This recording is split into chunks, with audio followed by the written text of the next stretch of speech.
So this is the dashboard back together, and steering lock's not on, and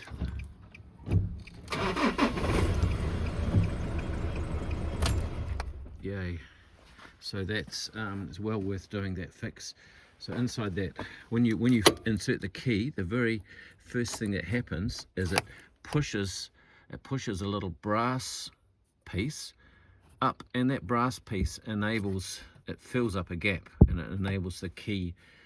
It lifts the steering lock button, so that gets lifted, and then you can turn the key. But if that brass piece is worn, which the Nissan locks all seem to do after a couple of 100,000 Ks, then you can make a little ramp, and like I did, and then you can turn it and start it.